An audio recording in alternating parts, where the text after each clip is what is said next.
Mandya ಅಖಾಡಕ್ಕೆ H D. Kumaraswamy ಅವರು ಧುಮುಕಿದ್ದಾರೆ. ಏನು ಹೇಳಕ್ಕೆ ಇಷ್ಟಪಡ್ತೀರಾ? ಈ ಮಂಡ್ಯ ಜಿಲ್ಲೆಯಲ್ಲಿ ಸ್ಪರ್ಧೆ ಮಾಡಿರ್ತಕ್ಕಂಥದ್ದು ನಮ್ಮ ಮಂಡ್ಯ ಜಿಲ್ಲೆಯ ಜನರ ಮತದಾರರ ಪೂರ್ವ ಜನ್ಮದ ಪುಣ್ಯ ಅಂತ ಒಬ್ಬ ನಾಯಕನನ್ನ ನಾವು ಪಡಿತಾ ಇರೋದು ಮಂಡ್ಯ ಜಿಲ್ಲೆಯ ಅದೃಷ್ಟವಂತರು. ನಾವು 3 ಲಕ್ಷಕ್ಕಿಂತ ಅಧಿಕ ಮತಗಳನ್ನ, ಹೆಚ್ಚು ಮತಗಳನ್ನ, 4 ಲಕ್ಷ ಹೆಚ್ಚು ಮತಗಳನ್ನ ಕುಮಾರಣ್ಣನಿಗೆ ಕೊಟ್ಟು ಗೆಲ್ಲಿಸಿದ್ದಾರೆ. ಮುಖ್ಯಮಂತ್ರಿ ಆಗಿದ್ರು, ದೇಶದಲ್ಲಿ ಒಂದು ಬಾರಿ ಪ್ರಧಾನಮಂತ್ರಿ ಆಗಿದ್ರು. ಅವಾಗ ಕಾವೇರಿ ಸಮಸ್ಯೆ ಬಗೆಹರಿಸಲಿಕ್ಕೆ ಆಗಿಲ್ಲ. ಈಗ MP ಆದ್ರೆ, ಕೇಂದ್ರ ಸಚಿವರಾದ್ರೆ ಬಗೆಹರಿಸಲಿಕ್ಕೆ ಸಾಧ್ಯನಾ ಅನ್ನೋದು ಕಾಂಗ್ರೆಸ್ ನಾಯಕರ ವಾದ. ಕುಮಾರಣ್ಣ ಕೇಂದ್ರದಲ್ಲಿ ಇರಲಿಲ್ಲ, ಈಗ ಕೇಂದ್ರಕ್ಕೆ ಹೋಗ್ತಾರೆ, ಕೇಂದ್ರದಲ್ಲಿ ಮಂತ್ರಿ ಆಗ್ತಾರೆ. ಖಂಡಿತವಾಗ್ಲೂ ಕೂಡ ಈ ಕಾವೇರಿ ಸಮಸ್ಯೆಯನ್ನ ಒಂದು ಇತ್ಯರ್ಥ ಮಾಡ್ತಾರೆ ಅಂತಕ್ಕಂಥದ್ನ ಈ ಮಂಡ್ಯ ಜಿಲ್ಲೆಯ ಜನರ ಪರವಾಗಿ ಇವತ್ತು ನಾನು ಹೇಳಿಕ್ಕೆ ಬಯಸ್ತೇನೆ. 86 ಅಡಿ ನೀರಿದ್ರು ನೀರು ಕೊಡ್ಲಿಲ್ಲ, ಇನ್ನ ಜನ ಕುಡಿಯಕ್ಕೆ ನೀರಿಲ್ಲ, ಜಾನುವಾರುಗಳಿಗೆ ನೀರಿಲ್ಲ. ಅಂತ ಪರಿಸ್ಥಿತಿನ ಮಂಡ್ಯ ಜಿಲ್ಲೆಯಲ್ಲಿ ನಿರ್ಮಾಣ ಮಾಡ್ಬಿಟ್ಟವರ ಕಾಂಗ್ರೆಸ್ ಸರ್ಕಾರ. ಕುಮಾರಸ್ವಾಮಿ ಅವರ ಹೃದಯ ಶಸ್ತ್ರಚಿಕಿತ್ಸೆ ಆದ್ರೂ ಕೂಡ ಅದನ್ನು ಗೇಲಿ ಮಾಡ್ತಕ್ಕಂಥ ಪ್ರಸಂಗಗಳು ನಡೀತಾ ಇದೆ, ಟೀಕೆ ಮಾಡ್ತಿದ್ದಾರೆ. ಆ ಟೀಕೆ ಮಾಡ್ತಕ್ಕಂಥವ್ರಿಗೆ ಮಾನವೀಯತೆ ಇಲ್ಲ, ಅಮಾನವೀಯರವರು, ಮನುಷ್ಯತ್ವನೇ ಇಲ್ಲ ಅವ್ರಿಗೆ. ಸಿ.ಎಸ್. ಪುಟ್ಟರಾಜುಗೆ ನೋಡಿದಂತ ಹುಡುಗಿಯನ್ನ ಎಚ್.ಡಿ. ಕುಮಾರಸ್ವಾಮಿ ಅವರು ಮದುವೆ ಆಗ್ತಿದ್ದಾರೆ. ಈ ಕ್ಷೇತ್ರ ಸಿ.ಎಸ್. ಪುಟ್ಟರಾಜು ಅವರು ಸ್ಪರ್ಧೆ ಮಾಡ್ಬೇಕಾಗಿತ್ತು. ನಮ್ಮ ಅಣ್ಣ ನೋಡಿದ ಅಣ್ಣನಿಗೆ ಇಷ್ಟ ಇಲ್ಲ, ನಾ ಆಯ್ತೀನಿ ಅಂತ ತಮ್ಮ ಆಯ್ತಾನೆ, ತಮ್ಮ ಆಗ್ಲಿಲ್ಲ ಅಂದ್ರೆ ನಾವು ಆಯ್ತು. ನಮ್ಮ ಕುಟುಂಬದ ಪ್ರಶ್ನೆ ಅದು, ನಮ್ಮ ಕುಟುಂಬದ ವಿಚಾರ. ನಾವ್ ಯಾರು ಮದುವೆ ಮಾಡ್ಕೋತೀವಿ, ಅವ್ರಿಗೆ ಹಾಕ್ಬೇಕು. ಅವರು ಈಗ ಬಿಜೆಪಿಗೆ ಬೆಂಬಲವನ್ನ ಘೋಷಿಸಿದ್ದಾರೆ. ಕಳೆದ ಬಾರಿ ಅವರು ನಿಮ್ಮ ವಿರೋಧಿಯಾಗಿ ನಿಂತಿದ್ರು. ರಾಜಕಾರಣದಲ್ಲಿ ಯಾರು ವಿರೋಧಿಗಳು ಅಲ್ಲ, ಆಪ್ತರು ಅಲ್ಲ. ಯಾವಾಗ ಬೇಕಾದ್ರೂ ವಿರೋಧ ಆಗ್ಬೋದು, ಯಾವಾಗ ಬೇಕಾದ್ರೂ ಆಪ್ತರ ಆಗ್ಬೋದು. ಇಡೀ ದೇಶದ ಗಮನವನ್ನ ಸೆಳೆದಿರ್ತಕ್ಕಂಥ ಮಂಡ್ಯ ಲೋಕಸಭಾ ಅಖಾಡಕ್ಕೆ ಎಚ್.ಡಿ. ಕುಮಾರಸ್ವಾಮಿ ಅವರು ಧುಮುಕಿದ್ದಾರೆ. ಸೊ ಮಳವಳ್ಳಿ ಶಾಸಕರಾದಂಥ ಅಂದಾನೆ ಅವರು ನಮ್ಮೊಟ್ಟಿದ್ದಾರೆ. ಸರ್ ನಮಸ್ಕಾರ. ಮಂಡ್ಯ ಅಖಾಡಕ್ಕೆ ಎಚ್.ಡಿ. ಕುಮಾರಸ್ವಾಮಿ ಅವರು ಧುಮುಕಿದ್ದಾರೆ, ಏನು ಹೇಳಕ್ಕೆ ಇಷ್ಟಪಡ್ತೀರಾ?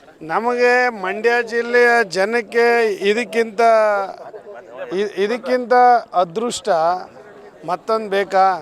ಕುಮಾರಣ್ಣ ಈ ಮಂಡ್ಯ ಜಿಲ್ಲೆಯಲ್ಲಿ ಸ್ಪರ್ಧೆ ಮಾಡಿರ್ತಕ್ಕಂಥದ್ದು ನಮ್ಮ ಮಂಡ್ಯ ಜಿಲ್ಲೆಯ ಜನರ ಮತದಾರರ ಪೂರ್ವ ಜನ್ಮದ ಪುಣ್ಯ ಅಂತ ಒಬ್ಬ ನಾಯಕನನ್ನು ನಾವು ಪಡಿತಾ ಇರೋದು ಮಂಡ್ಯ ಜಿಲ್ಲೆಯ ಅದೃಷ್ಟವಂತರು. ನಾವು ನಮಗಿರ್ತಕ್ಕಂಥ ನಾಲ್ವಡಿ ಕೃಷ್ಣರಾಜ ಒಡೆಯರ್ ಕಟ್ಟಿಸಿರ್ತಕ್ಕಂಥ ಕನ್ನಂಬಾಡಿ ಕಟ್ಟೆ ಸಮಸ್ಯೆ, ನೀರಿನ ಸಮಸ್ಯೆ, ಕಾವೇರಿ ಸಮಸ್ಯೆ ನಿರಂತರವಾಗಿ 100 ವರ್ಷಗಳಿಂದನೂ ಕೂಡ ಇರ್ತಕ್ಕಂಥದ್ದು. ಇದನ್ನು ಬಗೆಹರಿಸಲಿಕ್ಕೆ ಒಬ್ಬ ಒಳ್ಳೆ ಪುಣ್ಯಾತ್ಮ, ಮಂಡ್ಯ ಜೀವನಾಡಿ ಕಾವೇರಿ ಉಳಿಸ್ಲಿಕ್ಕೆ ಪುಣ್ಯಾತ್ಮ ಇವತ್ತು ಬಂದಿದ್ದಾನೆ. ಜನರು ಕೂಡ ಕಾಯ್ತಾ ಇದ್ದಾರೆ. ಅತಿ ಹೆಚ್ಚು ಮತಗಳನ್ನು ಕರ್ನಾಟಕದ ಲೋಕಸಭೆಯಲ್ಲೇ ಅತಿ ಹೆಚ್ಚು ಮತಗಳನ್ನು ಮಂಡ್ಯ ಕ್ಷೇತ್ರದಲ್ಲಿ ಕೊಟ್ಟು ಗೆಲ್ಲಿಸ್ತಾರೆ ಅಂತಕ್ಕಂಥದ್ದನ್ನ ನಾನು ಈ ಸಂದರ್ಭದಲ್ಲಿ ಹೇಳ್ತಾ, ಬಾರಿ ಮುಖ್ಯಮಂತ್ರಿ ಆಗಿದ್ರು, ದೇಶದಲ್ಲಿ ಒಂದು ಬಾರಿ ಪ್ರಧಾನಮಂತ್ರಿ ಆಗಿದ್ರು. ಅವಾಗ ಕಾವೇರಿ ಸಮಸ್ಯೆ ಬಗೆಹರಿಸಲಿಕ್ಕೆ ಆಗಲಿಲ್ಲ. ಈಗ MP ಆದ್ರೆ, ಕೇಂದ್ರ ಸಚಿವರಾದ್ರೆ ಬಗೆಹರಿಸಲಿಕ್ಕೆ ಸಾಧ್ಯನಾ ಅನ್ನೋದು ಕಾಂಗ್ರೆಸ್ ನಾಯಕರ ವಾದ. ಖಂಡಿತ ಸಾಧ್ಯ. ಅದಕ್ಕೆ ಒಂದು ಸಂದರ್ಭ ಬರಬೇಕಾಗ್ತದೆ, ಸಮಯ ಬರಬೇಕಾಗ್ತದೆ. ಕುಮಾರಣ್ಣ ಕೇಂದ್ರದಲ್ಲಿ ಇರಲಿಲ್ಲ, ಈಗ ಕೇಂದ್ರಕ್ಕೆ ಹೋಗ್ತಾರೆ, ಕೇಂದ್ರದಲ್ಲಿ ಮಂತ್ರಿ ಆಗ್ತಾರೆ. ಅಲ್ಲಿ ಒಳ್ಳೆಯ ಪ್ರಧಾನಮಂತ್ರಿ ಇದ್ದಾರೆ. ಅದಕ್ಕೆ ದೇವೇಗೌಡಜಿಯವರು, ಕುಮಾರಣ್ಣವರು ಅವ್ರಿಗೆ ಮನವೊಲಿಸಿ ಖಂಡಿತವಾಗ್ಲೂ ಕೂಡ ಈ ಕಾವೇರಿ ಸಮಸ್ಯೆಯನ್ನು ಒಂದು ಇತ್ಯರ್ಥ ಮಾಡ್ತಾರೆ ಅಂತಕ್ಕಂಥದ್ದನ್ನ ಈ ಮಂಡ್ಯ ಜಿಲ್ಲೆಯ ಜನರ ಪರವಾಗಿ ಇವತ್ತು ನಾನು ಹೇಳಲಿಕ್ಕೆ ಬಯಸ್ತೇನೆ. ಯಾಕಂದರೆ ಮಂಡ್ಯ ರಾಜಕಾರಣ ಯಾವ ಮಟ್ಟಕ್ಕೆ ಹೋಗಿದೆ ಅಂತ ಹೇಳಿದ್ರೆ, ಕುಮಾರಸ್ವಾಮಿ ಅವರ ಹೃದಯ ಶಸ್ತ್ರಚಿಕಿತ್ಸೆ ಆದರೂ ಕೂಡ ಅದನ್ನು ಗೇಲಿ ಮಾಡ್ತಕ್ಕಂಥ ಪ್ರಸಂಗಗಳು ನಡೀತಾ ಇದೆ, ಟೀಕೆ ಮಾಡ್ತಿದ್ದಾರೆ. ಅವರು ಮಾನವೀಯತೆ ಇಲ್ಲ ಅವ್ರಿಗೆ. ಆ ಟೀಕೆ ಮಾಡ್ತಕ್ಕಂಥವ್ರಿಗೆ ಮಾನವೀಯತೆ ಇಲ್ಲ, ಅಮಾನವೀಯರವರು, ಮನುಷ್ಯತ್ವನೇ ಇಲ್ಲ ಅವ್ರಿಗೆ. ಇವತ್ತು ಎಂತೆಂಥ ಟೆಕ್ನಾಲಜಿ ಬಂದಿದೆ. ಇವತ್ತು ಓಪನ್ ಹಾರ್ಟ್ ಸರ್ಜರಿ ಮಾಡ್ತೀರಿ, ಹಿಂದೆ ಹೃದಯನೇ ಸೀಳ್ತಿದ್ರು. ಈಗ ಅದೆಲ್ಲ ಇಲ್ಲ.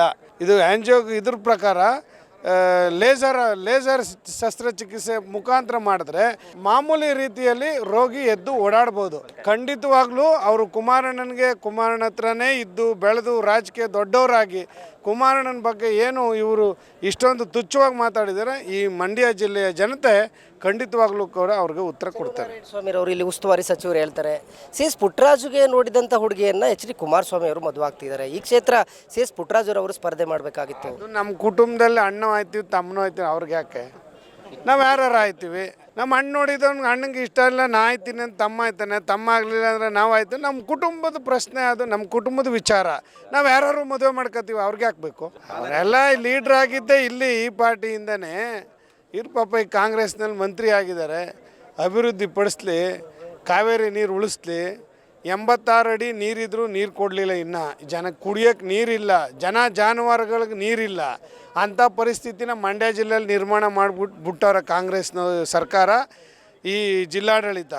ಮೊದಲು ನಮ್ಮ ಮಂಡ್ಯ ಜಿಲ್ಲೆಯ ಜನರಿಗೆ ಕಾಲುವೆ ನೀರು ಹರಿಸಿ ಅವ್ರಿಗೆ ನೀರು ಕೊಟ್ಟು, ಈ ಬೇಸಿಗೆ ಸಂದರ್ಭದಲ್ಲಿ ಜನಗಳಿಗೆ ಹಕ್ಕಿ ಪಕ್ಷಿಗಳಿಗೆ ನೀರಿಲ್ಲ. ಮಂಡ್ಯ ಜಿಲ್ಲೆಯಲ್ಲಿ ಇಂಥ ಪರಿಸ್ಥಿತಿ ಯಾವತ್ತೂ ಆಗಿರಲಿಲ್ಲ. ನಿಜವಾಗ್ಲೂ ಕೂಡ ಇದು ನಿಜವಾಗ್ಲೂ ಭಾಳ ನೋವಿನ ಸಂಗತಿ. ಅದರಿಂದ ಇದೆಲ್ಲ ಸರಿ ಹೋಗ್ಬೇಕಂದ್ರೆ ಕುಮಾರಣ್ಣ ಗೆಲ್ಲಬೇಕು. ಸಿದ್ದರಾಮಯ್ಯನವರು ಭವಿಷ್ಯ ಹೇಳ್ತಾರೆ ಮೈಸೂರಿನಲ್ಲಿ ನಿಂತು 3 ಜನ ಸೋಲ್ತಾರೆ ದೇವೇಗೌಡರು ಕುಟುಂಬದವರು, ಎಲ್ಲೂ ಗೆಲ್ಲಕ್ಕಾಗಲ್ಲ ಅವರು. ಮಂಡ್ಯದಲ್ಲೂ ಸೋಲ್ತಾರೆ ಕುಮಾರಸ್ವಾಮಿ. ಜ್ಯೋತಿಷ ಹೇಳಿದಾಗ ಯಾವ ಪಾಸ್ ಆಗೋದಿಲ್ಲ, ಫೇಲ್ ಆಗೋದಿಲ್ಲ. ಇನ್ನು ಅವ್ರ ಜ್ಯೋತಿಷನೂ ಅಲ್ಲ, ಏನೂ ಅಲ್ಲ. ಅವ್ರು ಹೇಳ್ಬಿಟ್ರೆ ಸೋತ್ಬಿಟ್ರ, ಅವ್ರು ಹೇಳ್ಬಿಟ್ರೆ ಏನಾರ ಆಗ್ಬಿಡ್ತಾರ. ಏನೂ ಇಲ್ಲ, ಗೆಲ್ತಾರೆ. ಜನ ಹೇಳ್ತಾರೆ, ಮಂಡ್ಯ ಜಿಲ್ಲೆ ಮತದಾರರು ಹೇಳ್ತಾ ಇದ್ದಾರೆ. ಅವ್ರೇನು ಹೇಳೋದು? 3 ಲಕ್ಷಕ್ಕಿಂತ ಅಧಿಕ ಮತಗಳನ್ನು, ಹೆಚ್ಚು ಮತಗಳನ್ನು, 4 ಲಕ್ಷ ಹೆಚ್ಚು ಮತಗಳನ್ನು ಕುಮಾರಣ್ಣನಿಗೆ ಕೊಟ್ಟು ಗೆಲ್ಲಿಸ್ತಾರೆ. ಒಬ್ಬರು ಶಾಸಕರು ಇರೋದು ಇವಾಗ ಈ ಒಂದು ಸಂದರ್ಭದಲ್ಲಿ ಹೇಗೆ ಟಾಸ್ಕ್ ಮಾಡ್ತೀರಾ? ಎಲ್ಲ ಮಾಜಿ ಶಾಸಕರುಗಳಿದ್ದೀರಾ, ಸಚಿವರಿದ್ದೀರಾ, MP ಗಳಿದ್ದೀರಾ. ಇಲ್ಲಿ ಲೋಕಸಭಾ ಚುನಾವಣೆನೇ ಒಂದು ರೀತಿ ನಡೀತದೆ. ಇದು ಕುಮಾರಣ್ಣನ ಮೇಲೆ ನಡೀತಕ್ಕಂಥ ಒಬ್ಬ ಒಳ್ಳೆಯ ಆಡಳಿತಗಾರ, ಒಳ್ಳೆಯ ಕೆಲಸಗಾರ, ಒಳ್ಳೆಯ ಹೃದಯವಂತ. ಅವನ ಮೇಲೆ ನಡೀತಾ ಇರ್ತಕ್ಕಂಥದ್ದು, ಕುಮಾರಣ್ಣನ ಮೇಲೆ ನಡೀತಾ ಇರ್ತಕ್ಕಂಥ ಅವರ ಚುನಾವಣೆ ಇದು. ನಮ್ಮ ಚುನಾವಣೆಗೂ ಅವ್ರ ಚುನಾವಣೆಗೂ ಭಾಳ ವ್ಯತ್ಯಾಸ ಇದೆ. ಭಾಳ ಅಂತರದಿಂದ ಗೆಲ್ತಾರೆ. ಸುಮಲತಾ ಅವರು ಈಗ BJPಗೆ ಬೆಂಬಲವನ್ನು ಘೋಷಿಸಿದ್ದಾರೆ. ಕಳೆದ ಬಾರಿ ಅವರು ನಿಮ್ಮ ವಿರೋಧಿಯಾಗಿ ನಿಂತಿದ್ರು. ರಾಜಕಾರಣದಲ್ಲಿ ಯಾರು ವಿರೋಧಿಗಳು ಅಲ್ಲ, ಆಪ್ತರು ಅಲ್ಲ. ಯಾವಾಗ ಬೇಕಾದ್ರೂ ವಿರೋಧ ಆಗ್ಬೋದು, ಯಾವಾಗ ಬೇಕಾದ್ರೂ ಆಪ್ತರ ಆಗ್ಬೋದು. ಶಾಶ್ವತ ಶತ್ರುಗಳು ಅಲ್ಲ, ಮಿತ್ರರು ಅಲ್ಲ, ಯಾವಾಗಲೂ ಮಾಗ್ತಾರೆ. ಇದಿಷ್ಟು JDS ಮುಖಂಡರಾದ ಅಂದಾನೆಯವರ ಮಾತು. ಕ್ಯಾಮ್ರಾ ಪರ್ಸನ್ ಬೀರೇಶ್ವತಿ ರಾಘವೇಂದ್ರ, ಗುಡ್ ನ್ಯೂಸ್ ಕನ್ನಡ, ಮಂಡ್ಯ.